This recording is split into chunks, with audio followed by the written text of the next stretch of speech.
प्रचार करने के समय के लिए उसने एक बहुत अच्छी लाइन लिखी थी। और जो लाइन उसने लिखी थी वो इस प्रकार थी, प्रभु ने मुझे बुलाया है बीमारों को चंगा करने के लिए, मुर्दों को जिंदा करने के लिए और शैतान को भगाने के लिए। उसकी लाइन लिखी थी, परमेश्वर ने मुझे बुलाया है बीमारों को चंगा करने के लिए, मुर्दों को जिंदा करने के लिए और शैतान को भगाने के लिए। लेकिन जैसे ही वो प्रचार करने के लिए स्टेज पे पहुंचा और जब बोलने के लिए मुंह खोला तो उसने कहा, प्रभु ने मुझे बुलाया है मुर्दों को चंगा करने के लिए, बीमारों को भगाने के लिए और शैतान को जिंदा करने के लिए। ये उसकी गलती थी कि उसने वहां बोला। लेकिन इससे बड़ी गलती ये थी, वहां पे बैठे 3 लोगों ने आमीन भी बोल दिया। आज का वचन हमारा है मत्ती रचित सुसमाचार 5 अध्याय 14 से लेके 16 वचन तक। और जब हम इस वचन को पढ़ते हैं, ये बहुत ही पॉपुलर है। यीशु मसीह पहाड़ पे गए, वहां बैठ के यीशु मसीह प्रचार करते हैं और उन प्रचार में से दृष्टांत यीशु मसीह एक यही कहते हैं, तुम जगत की ज्योति हो और तुम नमक हो इस संसार के लिए। नमक का काम क्या होता है यीशु मसीह ने बता दिया है ना, कि वो खाने को स्वादिष्ट बनाने के लिए होता है। अगर सादा हो जाए तो किसी काम नहीं आता, कि बाहर फेंका जाए और पैरों तले रौंदा जाए। फिर यीशु मसीह 14 वचन में कहता है, तुम जगत की ज्योति हो, कोई भी पहाड़ जो शिखर पे बसा हो वो छुप नहीं सकता। और दिया जलाकर लोग उसको खाट के नीचे, मंचे के नीचे नहीं रखते, बल्कि उसको ऊंचे स्थान पे रखते, जहाँ से कि सारे घर में प्रकाश हो। ऐसी बातों को बोलते हुए यीशु वहां पे बताते हैं कि तुम्हारा प्रकाश मनुष्यों के सामने चमके, कि वे तुम्हारे भले कामों को देखकर तुम्हारे पिता की जो स्वर्ग में है क्या करें, बड़ाई करें। बोलिए बड़ाई करें। कि मेरे और आपके लिए यीशु मसीह ने कहा। वचन की ओर हम जब चलते हैं तो हम इस चीज को समझते हैं, कुछ बातों से ध्यान देंगे। एक बहुत बड़े प्रचारक हुए, परमेश्वर का दास हुए, रॉबर्ट ल्यूइस स्टीवनसन। और जब वो एक छोटा लड़का था तो उन्होंने देखा कि पहले जमाने में क्या होता था कि लाइटें जो है वो जलानी पड़ती थी सड़कों पे, उनको भी जाके जलाना पड़ता था। तो वो एक आदमी आया, सरकारी आदमी आया, वो सारी लाइटों को जला रहा था। उससे उसके माता पिता ने पूछा, तुमने क्या देखा? उसने कहा, मैंने अंधकार में एक आदमी को गड्ढा बनाते हुए देखा। उसको जो दिखा उसने वो बताया।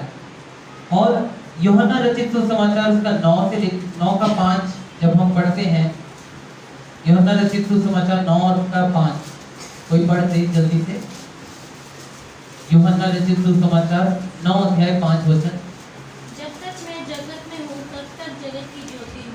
जब तक मैं जगत में हूँ तब तक जगत की ज्योति हूँ। और यीशु ये बात को जानता था कि वो जगत में ज्यादा समय तक नहीं रहने वाले। इसीलिए उसने क्या किया कि मुझे और आपको नियुक्त किया। और ये 5वें अध्याय के वचन में क्या लिखा है? पहली बात जो 14 वचन में लिखा है, क्या लिखा है? तुम जगत की ज्योति हो। परमेश्वर प्रभु यीशु मसीह संसार में पूरा समय नहीं रहने वाला था, इसीलिए उसने मुझे और आपको ये आज्ञा देते हुए कहा। हमारे पास कोई और रास्ता नहीं था, हमें आज्ञा देते हुए कहा, तुम जगत की ज्योति हो। हम आज 3 बातों की तरफ देखेंगे। ज्योति का काम क्या होता है? ज्योति का काम क्या होता है? प्रकाश देना। ज्योति का काम होता है प्रकाश देना। आज हम देखेंगे प्रकाश किस तरीके के चाहिए। 3 बातों की तरफ देखेंगे। प्रकाश देना है ताकि लोगों का मार्गदर्शन हो। प्रकाशमान होना है मुझे और आपको। हम आज के जीवन में जब इस दौर में जब जी रहे हैं, तो विश्वासी जीवन जीते ही हमारी लौ कम होने लगती है, हमारी लौ बुझने लगती है। आपको याद है वो कहानी जब यीशु मसीह बोलता है कि दूल्हे की शादी के लिए 10 कुंवारियां थी। वो इंतजार कर रही थी कि दूल्हा आएगा, बारात आएगी और उसमें वो लोग शामिल होंगे। उसमें से 5 औरतों ने अपना दिया जलाया और इंतजार करते करते उनका दिया क्या हुआ? और 5 के साथ क्या हुआ? उनके पास क्या था? एक्स्ट्रा तेल लेके चल रही थी। तो लौ बुझने ना पाए, यही सोच के उन्होंने क्या किया, तेल ले रखा था, मशकों में तेल ले रखा था। मुझे और आपको अपनी लौ को दोबारा जलाने के लिए या उसको तरोताज़ा रखने के लिए तेल की ज़रूरत है। मुझे और आपको तैयारी की ज़रूरत है। और आज मैंने इसी वचन को इसीलिए चुना है क्योंकि कई बार हम संसार की बातों से जूझते हुए उन बातों की ओर से हटने के लिए हमें क्या करने की ज़रूरत है। एक बार फिर से हम वचन की ओर चलेंगे, इन वचनों की ओर फिर से ध्यान देंगे कि प्रभु ने मुझे बुलाया क्यों है, मुझे अगर ज्योति बोला है मेरा काम क्या है, मुझे क्या करने की जरूरत है। पहला पॉइंट क्या मैंने बताया, हमें चमकना है, प्रकाशमान होना है मार्गदर्शन करने के लिए, मार्गदर्शन करने के लिए। कभी आपने किसी फिल्म में देखा हो या असली में देखा हो तो रात के अंधेरे में नाव को बताने के लिए कि यहाँ पर किनारा है, उसके लिए लाइट हाउस होता है। आपने देखा, किसी ने लाइट हाउस देखा? किनारे पे एक किला जैसा सा होता है, बहुत ऊंचा, और उसमें लाइट घूमती रहती है। वो इशारा करता है दिखाने के लिए कि हाँ यहाँ पे किनारा है, यहाँ पर एक किनारा है, मार्गदर्शन करने के लिए। इसी तरह से हम आगे देखेंगे कि रोशनी जो है वो क्या करती है, लोगों को देखने में मदद करती है। सोच कर देखो, पूरे शहर में कभी अगर लाइट चली जाए तो क्या बात है। इन दिनों में हम सब जानते हैं लाइटों की बहुत दिक्कत हो रही है, पूरे देश भर में हमें बिजली की कटौती देखने को मिल रही है। जहाँ जहाँ नहीं होते थे वहाँ पे होते हुए भी हम देख रहे हैं। फर्ज करके देखो, अगर आपके पूरे इलाके में कुछ घंटों तक लाइट चली जाए और आपको मजबूरी में आपको सड़क पे निकलना पड़े और कोई रोशनी नहीं है, कितना मुश्किल होगा वो जब जाना वहां। रोशनी का काम होता है कि हम देख सकें। हम बिना रोशनी के हम नहीं देख सकते, बिना रोशनी के नहीं देख सकते। ऐसा होता तो हमारी आंखें ना होती, बिना रोशनी के हम नहीं देख सकते। इसीलिए यीशु मसीह ने हमें ये सिखाया कि कैसे हमें देखना है और लोगों को कैसे आगे लेके आना है, ताकि वो हमारे द्वारा इस बात को सीख सकें, मेरे और आपके द्वारा इस बात को सीख सकें। तो पहली बात है कि रोशनी के बारे में ये जो बात है कि रोशनी क्या करती है, प्रकाश क्या करता है, मार्गदर्शन करता है। ये बात जो है एक सच्चाई है, ये अपने आप में एक सच्चाई है। और दूसरी बात, रोशनी के होने के कारण रास्ता भी जो है प्रकाशमान हो जाता है। जिस अंधकार भरे अगर मोहल्ले से अगर आप गुजर रहे हैं, अगर वहां पे लाइट आ जाती है, तुरंत एकदम से आ जाती है, आपको कितनी तसल्ली महसूस होती है, कितना आनंद महसूस। वही आपके घर के अंदर जब लाइट चले जाती है और अचानक से लाइट आ जाए तो आपको कितनी खुशी महसूस होती है, एक तसल्ली महसूस होती है। कईयों को अंधेरा देख के कईयों को घबराहट महसूस होती है, घबराहट होने लगती है। लेकिन जैसे ही रोशनी होती है, जैसे ही लाइट आती है तो हम आनंदित होते हैं, हम तसल्ली पाते हैं, है ना। यीशु मसीह वो तसल्ली है, मेरे और आपके जीवन की वो तसल्ली है। वचन 14 में हम देख रहे हैं इस चीज को, तुम जगत की ज्योति हो, जो नगर पहाड़ पर बसा हुआ है वह छिप नहीं सकता। जब रोशनी में जो चीज आती है वो किसी से छिप नहीं सकती है। गलियों में लाइटें लगी होती हैं, इसी बात के लिए लगी होती है ताकि वो रास्ते को रोशन कर सके। अगर गलियों में लाइटें ना लगी हो तो रास्ता रोशन नहीं हो सकता। आप और मैं या हमारे जैसे और भी लोग जब गलियों से गुजरें तो वो परेशान हो जाएंगे, कहीं उनको ठोकर लग सकती है, कोई गिर सकता है और कोई घबरा जाता है। तो ऐसी चीजों के कारण ही रोशनी की जरूरत पड़ती है। यूहन्ना सुसमाचार 1 अध्याय और उसके 8 वचन में, अगर मैं गलत नहीं कह रहा हूँ, उसके 8 वचन में कुछ इस प्रकार से लिखा है। 1 अध्याय यूहन्ना रचित सुसमाचार 9 वचन, सच्ची ज्योति जो हर एक मनुष्य को प्रकाशित करती है, जगत में आने वाली थी। 10 वह जगत में था और जगत उसके द्वारा उत्पन्न हुआ और जगत ने उसे नहीं पहचाना। 11 वह अपने घर आया और उसके अपनों ने उसे ग्रहण नहीं किया। ये संसार अंधकार से भरा हुआ है। मैं और आप अच्छी तरह जानते हैं ये संसार अंधकार से भरा हुआ है। हम इसी संसार में से अलग कैसे हुए? जब हमने इस बात को पहचान लिया कि अंधकार के काम कौन से हैं और ज्योति के काम कौन से। अंधकार में रहकर कौन से काम हो जाते हैं, रोशनी में रह के कौन से काम होते हैं। यीशु मसीह जगत की ज्योति था, जगत में आने वाला था, पर जगत ने उसको ग्रहण नहीं किया, इसीलिए उसको लोगों ने क्रूस पर चढ़ाया। ये परमेश्वर की योजना का भी हिस्सा था। तो हमने देखा, पहली बात जो हमने देखी कि इसमें कहा है कि रोशनी क्या करती है, मार्गदर्शन करती है। और रोशनी जो मार्गदर्शन करती है, इसमें पहले उसका भी एक पहला पॉइंट हमने देखा कि ये एक सत्य है और रोशनी जो है रास्ते को प्रकाशमान करती है। और इसी के अलावा एक तीसरा पॉइंट, इसी के अंदर तीसरा पॉइंट है कि हम क्या करते हैं, लोगों के सामने अपने जीवन से इस बात को दर्शाते हैं। अपने जीवन से, मसीही लोग अपने जीवन से इन चीजों को सिखाते हैं, लोगों को बताते हैं। चाहे वहां पे कुछ लोग, मान लीजिए कुछ लोग आपस में ये योजना बनाते हैं कि हम ऐसे जाकर के वहां पे कुछ इस तरीके का बुरा काम करेंगे। अगर वहां पे उनके बीच में से कोई व्यक्ति ये नहीं बोले कि ये गलत है, तो क्या होगा, ये सबकी सहमति होगी कि हाँ वो गलत काम करना है। फलाने की योजना बना ली कि हाँ सड़क से वो आएगा तो हम उसको लूट लेंगे। सबने अगर योजना बना ली और एक आवाज भी ये नहीं उठी कि ये गलत है, तो सब उस काम को करेंगे और शायद फिर दोबारा दोहराएंगे, फिर करेंगे।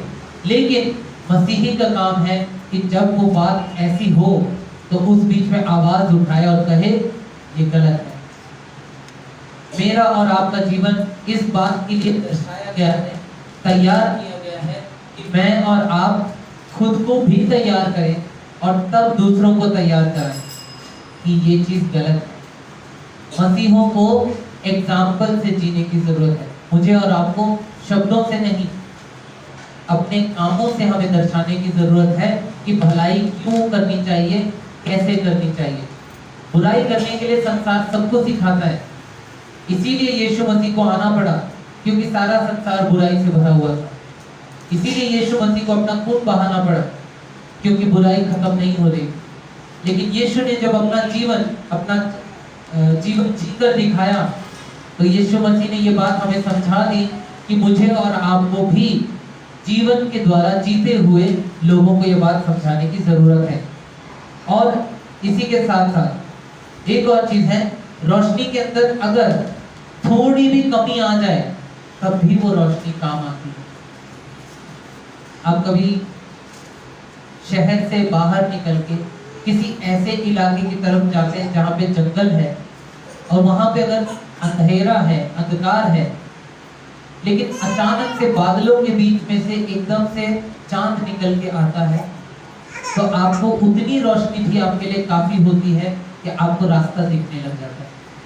उस अंधकार भरे जंगल में भी आपको रास्ता दिखने लग जाता है। तो कम रोशनी भी परमेश्वर के लिए काम करती है। आपकी रोशनी बुझनी नहीं चाहिए। बोलिए, मेरी रोशनी बुझनी नहीं चाहिए। मेरी रोशनी बुझनी नहीं चाहिए। मेरा दिया जलता रहेगा। ये मेरा और आपका निर्णय है कि हमारी रोशनी जो है जलती रहेगी, हमारी रोशनी जलती रहेगी।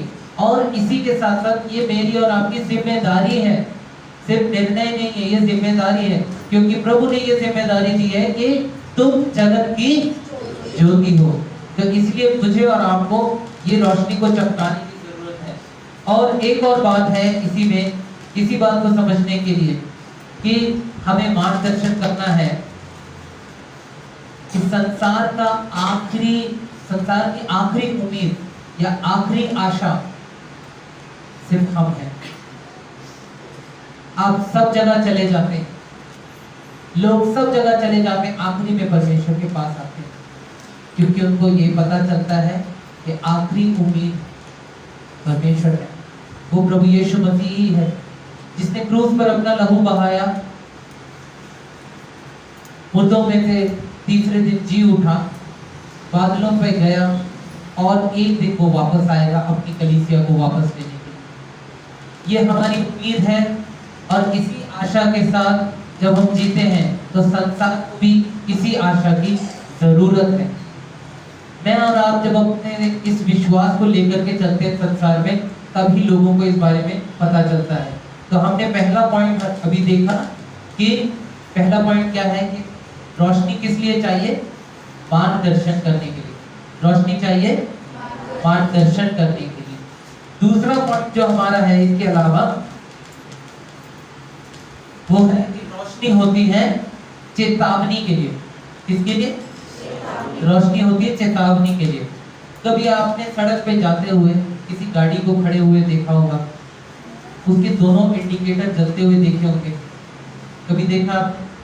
या कभी आपने सड़क से एम्बुलेंस को जाते हुए देखा होगा, पुलिस की गाड़ी को जाते हुए देखा होगा, तो आपने देखा उनकी रोशनी एक अलग तरीके से चमकती है, अलग से चमकती है। क्या निशानी दिखाती है? ये कोई चेतावनी है। या आप लोग, हम सब सड़क पर चलते हैं और हम सब लाल बत्ती के पास पहुंचते हैं, उससे पहले एक ऑरेंज बत्ती जलती है ना, ऑरेंज लाइट जलती है। वो क्या है? चेतावनी की निशानी है कि अब इसके बाद लाल होने वाला है, एक चेतावनी है। एम्बुलेंस की लाइट जब जलती है तो हमें पता चलता है ये जल रही है, इसका मतलब ये हॉस्पिटल के लिए दौड़ रहे हैं, तो हमें सतर्क हो जाना है, अलर्ट हो जाना है। रोशनी चमकती है चेतावनी के लिए, ठीक है। और हम विश्वासियों को भी चेतावनी की रोशनी बनना जरूरी है। इफिसियों की पुस्तक उसका 4 अध्याय 15 वचन कोई पढ़ के बता दे। इफिसियों की पत्री 4 अध्याय 15 वचन। वरन प्रेम में सच्चाई से चलते हुए सब बातों में उसमें जो सिर है अर्थात मसीह में बढ़ते जाए। हाँ, विश्वासियों को अविश्वासियों के लिए या सांसारिक लोगों के लिए चेतावनी की रोशनी बनने की जरूरत है। और इसमें क्या है? सच्चाई को क्या करना है? सच्चाई को प्रेम के साथ बताना है। हमें दूसरे को चेताना है, याद दिलाना है, या दूसरे को महसूस कराना है कि ये चीज गलत है और ये सही है। लेकिन उसका मतलब ये नहीं कि हम उसको डांटते हुए या तीर चुभाएं या उसको पहली बारी में उस पर हमला करें। हम प्रेम के साथ उसको सिखाएं। शायद उसको नहीं पता, एक अविश्वासी को नहीं पता कि विश्वासी का जीवन कैसा होता है। कलीसिया में कई बार नए लोग आते हैं, उनको हम पहली बारी में नहीं डांट सकते, हम उनको प्रेम से सिखाएं, क्योंकि प्रभु ने बताया कि हमें प्रेम करना सिखाना है। संसार पहले ही उनको नफरत करना, गुस्सा करना और दुष्ट के काम करना पहले ही सिखा चुका है, वो उनको पता है। कलीसिया में जो आ रहे हैं, जो अविश्वासी लोग आते हैं, उनको विश्वास में जगाने के लिए हमें वो सिखाना है जो संसार नहीं, जो बाइबल हमें सिखाती है। बाइबल के विश्वासी बन के हमें बताना है। तो लाइट क्या करती है? चेतावनी देती है, ठीक है। और इसी के साथ साथ इसके अलावा हम एक और चीज देखेंगे, वचनों की ओर ध्यान देंगे। मैं चाहूंगा कि एक एक व्यक्ति ये वचन को खोले। शेरिन, आप निकालना लैव्य व्यवस्था, पुराने नियम की पुस्तक लैव्य व्यवस्था 19 अध्याय उसका 17। विकी आप निकालना नीति वचन 27 का 5। शीतल आप निकालना नीति वचन 28 का 23। प्रियंका आप निकालना प्रकाशित वाक्य 3 का 19। फिर से बोलता हूँ, शेरिन लैव्य व्यवस्था 19 का 17। विकी नीति वचन 27 का 5। शीतल नीति वचन 28 का 23। प्रियंका प्रकाशित वाक्य 3 का 19। और कोई और कौन है जिसके पास बाइबल है? शोभा सिस्टर पहला थिस्सलुनीकियों 5 का 14। पहला थिस्सलुनीकियों 5:14, जीना कुलिसियों 1:28। जब इन वचनों को पढ़ा जाता है, कृपया करके बड़े ही संजीदगी के साथ परमेश्वर को ध्यान रखते हुए इन वचनों को सुने, क्योंकि ये वचन मेरे और आपके जीवन के लिए बहुत जरूरी है और ये हमारे जीवन में काम करने वाला है। शेरन, अपने मन में एक दूसरे के प्रति बैर ना रखना, अपने पड़ोसी को अवश्य डांटना, नहीं तो उसके पाप का भार तुझको उठाना पड़ेगा। अपने पड़ोसी को क्या करना है? बैर नहीं रखना, ठीक है। और उसके साथ उसको डांटना। डांटने का अर्थ है यहाँ पे ये नहीं कि डांटने चले जाओ, कहने का मतलब उसको चिताना है, उसको समझाना है, उसको बताना है। इसके अलावा दूसरा नीति वचन 27:5, जो किसी हाँ मनुष्य 27:5 विक्की। खुली हुई डांट गुप्त प्रेम से उत्तम है। खुली डांट गुप्त प्रेम से उत्तम है। अगर आप ये बोले कि मैंने उसको भला चाहता था इसीलिए मैंने उसके लिए झूठ बोल दिया, ये गलत। अगर आप किसी का भला चाहते हैं तो हाँ हाँ बोलेंगे और ना को ना बोलेंगे, ये नहीं कि हाँ की ना और ना की हाँ कर। खुली हुई डांट गुप्त प्रेम से उत्तम है। नीति वचन 28:23 शीतल। जो किसी मनुष्य को डांटता है वह अंत में चापलूसी करने वाले से अधिक प्यारा हो जाता है। जी, जो किसी मनुष्य को डांटता है वो किसी चापलूसी करने वाले से अधिक प्रेम करने वाला हो जाता है, उसकी इज्जत और बढ़ जाती है। जब आप किसी को डांटते हैं, डांटने का मतलब है आप किसी को सुधारते हैं, किसी को शिक्षा देते हैं। आगे प्रकाशित वाक्य 3:19, मैं जिन जिन से प्रेम करता हूँ उन सबको उठाना और ताड़ना देता हूँ। प्रभु यीशु मसीह यहाँ पर कहते हैं, मैं जिन जिन से प्रेम करता हूँ उनको उलाहना और ताड़ना देता हूँ। इसका मतलब जब भी आपके जीवन में वचन के अनुसार कोई भी व्यक्ति, चाहे वो छोटा है, चाहे वो बड़ा है, चाहे वो बुजुर्ग है, चाहे वो विश्वास में नया नया आया है या बहुत पुराना है, जैसा भी है, वचन से कोई भी व्यक्ति मुझे और आपको अगर शिक्षा दे तो ये समझना कि प्रभु यीशु मसीह आपसे बात कर रहे हैं, क्योंकि प्रभु मुझे और आपको सुधारना चाहते हैं। अब में से बहुत से लोग बोलेंगे, अच्छा मैं यीशु मसीह थोड़ी हूँ जो मैं उसको माफ कर दूं, या मैं यीशु मसीह थोड़ी हूँ जो मैं ऐसे कर लूँ कि वो एक चांटा मारे और मैं खा लूँ, मैंने तो पलट के एक और देना है, उसको 2 देना है मैंने। नहीं, परमेश्वर ने बुलाया ही इसीलिए, उसने वचन में यही चीज बोली, यही शिक्षा दिया है कि अगर कोई एक गाल पे मारे, आवाज नहीं आई आपकी, मुश्किल है ना, इसीलिए बोलना भी मुश्किल है। लेकिन यीशु की शिक्षा यही थी। यीशु की शिक्षा संसार की शिक्षा से बिल्कुल उल्टी शिक्षा है। संसार की शिक्षा ऐसी है, लेकिन जब भी डांट पड़े तो उसको ले लेना। पहला थिस्सलुनीकियों 5:14,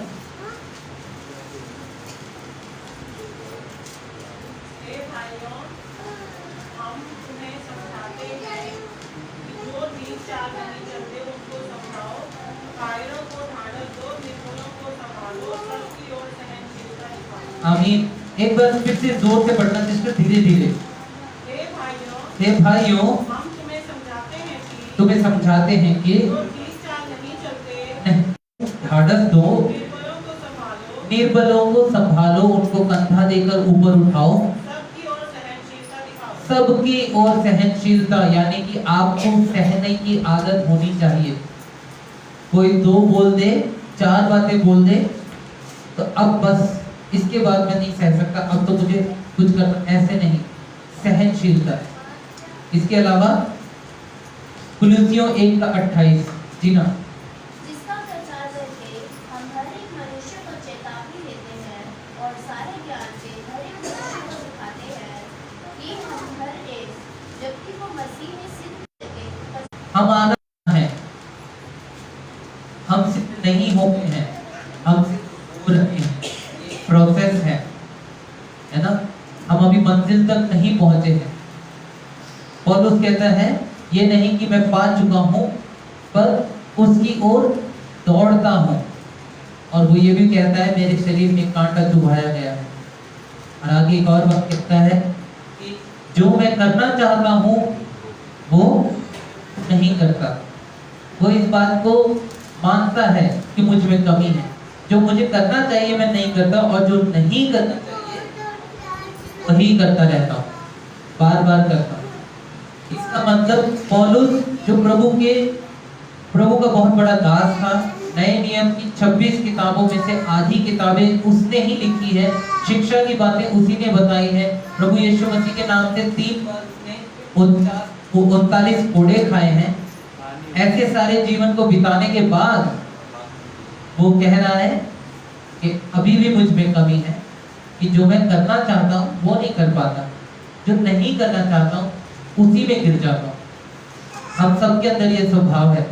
हम सबको अपने आप को जगाने की जरूरत है, अपनी रोशनी को तैयार करने की जरूरत है, लोगों को शिक्षा देने के लिए अपनी लौ को जलाने की जरूरत है। पहली बात मैंने बताई, रोशनी जलती है इसलिए मार्गदर्शन करने के लिए। आपकी रोशनी जलनी है ताकि लोगों का मार्गदर्शन हो। दूसरी बात, रोशनी जलती है चेतावनी के लिए, दूसरों को चेतावनी देने के लिए, दूसरों को शिक्षा देने के लिए, दूसरों को शिक्षित करने के लिए, दूसरों को याद दिलाने के लिए कि मुझे और आपको सीधे रास्ते पर चलना है, भटकना नहीं। अपने पड़ोसी को, आपके आसपास, आपके घर में जब कोई भटकने लगे तो वचन से याद दिलाने की जरूरत है। ये नहीं कि आपको बहुत ज्यादा वचन आता है, पर अब इसलिए क्योंकि परमेश्वर का वचन अभी हमने क्या पढ़ा, खुली हुई डांट गुप्त प्रेम से ज्यादा अच्छा है। तो हमारे लिए वो अच्छा है कि छुप के तो हम प्यार दिखा रहे हैं, लेकिन ऊपर से डांट नहीं सकते। जी नहीं, डांटना है, शिक्षा देना है, समझाना है।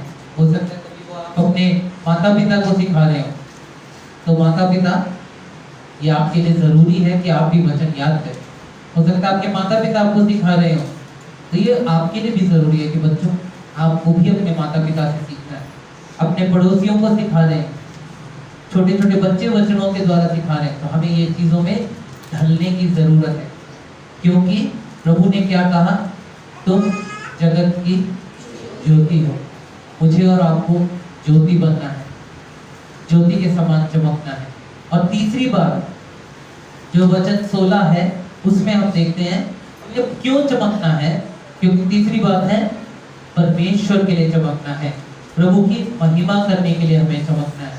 वचन 16 कोई पढ़ दे।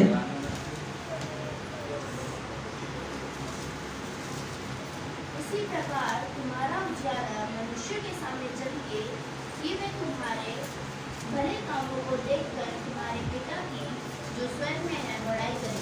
तो अब यहाँ बात आती है कि हमारी रोशनी क्यों चमकनी चाहिए, ताकि परमेश्वर को महिमा मिले। किसके द्वारा? किसके द्वारा? हमारे, आवाज नहीं आ रही, हमारे भले कामों के द्वारा। लोग बोलते हैं ना भले काम, भले कर्म, भले कर्म, कर्म करो, कर्म करो कहते हैं, लोग शिक्षा सिखाते हैं। लेकिन हमारे भले काम होने क्या चाहिए? क्योंकि बाइबल में पुराने नियम में ये बात लिखा है कि हमारे भले काम कैसे हैं, मैल चिथड़े कपड़ों के समान। मैले चिथड़े कपड़े कैसे होते हैं? उनको आप पकड़ के खाने लगो तो वो हटने लग जाते हैं। प्रभु कहता है तुम्हारे भले काम तो ऐसे हैं। लेकिन परमेश्वर क्या चाहता है कि हम भले काम करें। उन भले कामों में क्या करने की जरूरत है, हमें वो सीखना जरूरी है। क्योंकि ये दुनिया कैसी है, विपरीत है। दुनिया उल्टा सिखाती है। 4 लोगों के बीच में चले जाओ तो कोई गाली सिखाता है, कुछ और लोगों को दोस्त बनाने की कोशिश करो तो आपको दूसरे ही मार्ग पे ले जाने लगते हैं। वो आपको कहीं और ही बैठने के लिए बोलते हैं। आपको घर में अपने परिवार के साथ बैठना था, वो कहीं और आपको किसी बार में ले जाते, आपको कहीं और ही ले जाते। तो संसार की शिक्षा या संसार की नीति कुछ और ही है। परमेश्वर हमें सिखाता है कि हमारे भले काम होने चाहिए। भले काम का मतलब है कि हमारे जीवन से मैं लोगों के साथ कैसा व्यवहार करता हूँ, किससे किस तरीके से मिलता हूँ, किसी के साथ कैसे बैठकर की कैसी बातें करते हैं हम, कितना मैं परमेश्वर के अच्छाइयों को, परमेश्वर के भले कामों को जाहिर करने के लिए अपने जीवन से दिखाता हूँ। परमेश्वर के एक और किसी सेवक ने तो असीसी फ्रांसीसी करके थे, उन्होंने बोला जहां तक जरूरत हो परमेश्वर के महिमा को करने की जरूरत है, और जरूरत पड़े तो शब्दों से भी करना, यानी कि शब्दों से बाद में करना। परमेश्वर की महिमा शब्दों से बाद में करना। आपके चरित्र से परमेश्वर दिखना चाहिए, आपके अंदर से परमेश्वर दिखना चाहिए। जब कोई बीमार हो जाए तो आप उसकी सुधि लेने गए, जब कोई मुसीबत में पड़ जाए तो क्या आपने उसकी मदद की? जब आप, अब कई लोग बाइक चलाते हैं, गाड़ी चलाते हैं, या हम साइकिल ही चलाते हैं, आप पार्किंग करने के लिए गए लेकिन उसी टाइम आपका साथी आ गया, पार्किंग के लिए सिर्फ एक ही जगह है, उस टाइम पे आपने क्या किया? फर्क पड़ता है। आप बाद में सोचेंगे छोटी बात है, तो कोई बड़ी बात थोड़ी, फर्क पड़ता है। आप साइकिल चलाते हैं, ज्यादातर लोग यहाँ पे साइकिल चलाने वाले हैं, सोच के देखिए आप साइकिल कैसा चलाते हैं, कितनी बार आप नियमों का पालन करते हुए चलाते हैं, या उनको बस अब तो साइकिल है तो इसलिए कोई रोकेगा नहीं, कुछ नहीं कर सकता, चलते बनो। कैसे? सोचने की जरूरत है। एक भाई ने बोला कि अगर विश्वासी जीवन देखना है तो उनकी ड्राइविंग को देख लो, वो कैसे गाड़ी चलाते हैं। गाड़ी यानी हमारे पास कोई भी गाड़ी, किसी भी तरीके का व्हीकल, तो कैसे चलाते हैं उसमें पता चल जाएगा। बहुत जरूरी है आप और मैं परमेश्वर के वचन को लेकर के चलते हैं। ज्यादा लंबा समय नहीं लूंगा, लेकिन हम तीसरी बात को देख रहे हैं कि हमें परमेश्वर की महिमा को प्रकाशित करना है ना। पहले प्रकाश क्या करता है? मार्गदर्शन करता है। दूसरा प्रकाश क्या करता है? चेतावनी देता है। तीसरा प्रकाश क्यों चाहिए? ताकि परमेश्वर की महिमा हो। तीन बातों की तरफ हमने देखा। परमेश्वर की महिमा कैसे हो सकती है? प्रकाश कैसे हो सकती है? प्रकाशित जब हमारे भले काम दिखाई देंगे। हमारे भले कामों में कितनी बार हम तैयार होते हैं उन कामों को करने के लिए। कोई प्यासा अगर आपके पास आए और आपसे पानी मांगे, क्या आपने उसको पानी पिलाने के साथ साथ कुछ और भी किया? प्रभु का वचन कहता है, यदि तुमने किसी को मेरे नाम से एक गिलास ठंडा पानी भी पिलाया तो भी उसका प्रतिफल तुम्हें दूंगा। प्रभु इतनी डिटेल में देख रहा है मुझे और आपको, और हम क्या सोचते हैं? ये तो चलता है, कोई बात नहीं, एक रेड लाइट ही तो है, बस निकल जाते, कोई पुलिस वाला नहीं खड़ा, कोई नहीं देख रहा हमें, लेकिन वो परमेश्वर मुझे और आपको देख रहा है। तो मुझे और आपको बड़े ही सतर्क होकर जीने की जरूरत है। मैं ये वचन इसीलिए चुन के बोल रहा हूँ क्योंकि मुझे भी और आपको भी, हम सबको इन वचनों की जरूरत है। इन वचनों में हमारे लिए परमेश्वर ने आशीष रखी, जीवन रखा है, और परमेश्वर चाहता है कि हम उस जीवन को अच्छे से जिए। आइए अपने स्थानों पर खड़े होंगे, परमेश्वर के दिए हुए इस वचन को आदर सम्मान देते हुए हम परमेश्वर के सामने अपने आप को जांचें, अपने आप को समझें। क्या मेरा और आपका जीवन सचमुच में वैसा है जैसा अभी हमने वचनों में से देखा? क्या वैसा है जैसा परमेश्वर चाहता है? जो परमेश्वर चाहता है मुझसे, क्या हम वो कर रहे हैं? अपनी आंखों को बंद करें, बात करें, जांचें, अपने आप को जांचें, खुद को जांच कर देखें।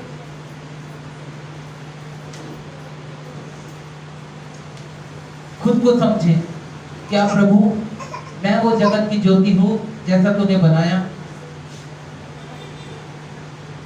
प्रभु से बात करें, परमेश्वर पिता मुझे ऐसे होने की जरूरत है, मुझे अपने आप को तैयार होने की जरूरत है, अपने आप में बदलने की जरूरत है। मेरे विचारों में, मेरे स्वभाव में, मेरे शब्द में बदलाव की जरूरत है। ये वक्त है उन लोगों के लिए जो अपने आप में महसूस करते हैं कि मेरी रोशनी कम हो गई है। खुदा से बात करें। इस समय परमेश्वर आपकी सुनना चाहता है। परमेश्वर ने जो कहना था, जो बातें बतानी थी, वो वचन से बाहर आ गई हैं, हमें मिल गया है, हमने सुन लिया है। अब समय है कि आप उसके बारे में क्या करेंगे। आप उसके बारे में क्या करेंगे? क्या आपकी रोशनी लोगों का मार्गदर्शन करने के लिए चमक रही है? क्या आपकी रोशनी लोगों को चेतावनी देने के लिए चमक रही है? क्या आपकी रोशनी परमेश्वर की महिमा करने के लिए चमक रही है? जानिए इस चीज को, अपने आप में जांचिए, परखिए अपने आप को। यदि ऐसा नहीं है तो प्रार्थना करें, परमेश्वर मुझे ठीक कर, मुझे ऐसा बना परमेश्वर, मुझे ऐसा योग्य बना परमेश्वर, ताकि मेरी रोशनी तेरी महिमा के लिए चमके, मेरे काम लोगों के बीच में पसंद आने वाले हों, लोगों के लिए नहीं परमेश्वर, तेरी महिमा के लिए हो। आपको प्रभु परमेश्वर महिमा देने के योग्य हो पाए। प्रार्थना करें प्रभु से, यह आपका समय है। चुप ना रहे, परमेश्वर से बात करें, बोले परमेश्वर से। मुझे विश्वास है कि जब आप प्रार्थना करेंगे तो परमेश्वर उन सारी रुकावटों को, उन सारे बंधनों को आपके जीवन से हटाएगा और आपके लिए वो खुद एक मार्गदर्शक बन के खड़ा है। वो खुद आपके लिए एक चेतावनी का प्रकाश बन के खड़ा है। उसने खुद अपने जीवन से पिता की महिमा की है, वो ही हमें सिखाता है। अब बात करें परमेश्वर से। हाँ प्रभु, तू हमारी बातों को सुन प्रभु, तू हमारे विचारों को सुन।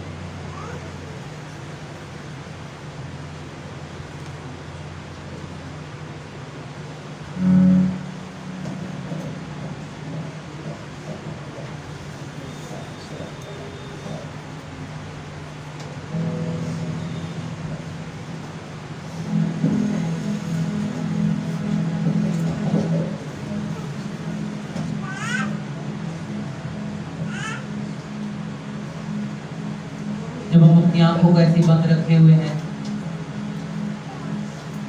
इस गीत के साथ प्रभु के सामने प्रार्थना करें। ये प्रार्थना का समय, प्रभु यीशु मसीह जिंदा है और वो मेरे और आपके लिए काम कर रहा है। हम मिलकर प्रार्थना के साथ प्रभु के सामने हम गीत गाएंगे और प्रभु की प्रशंसा करेंगे।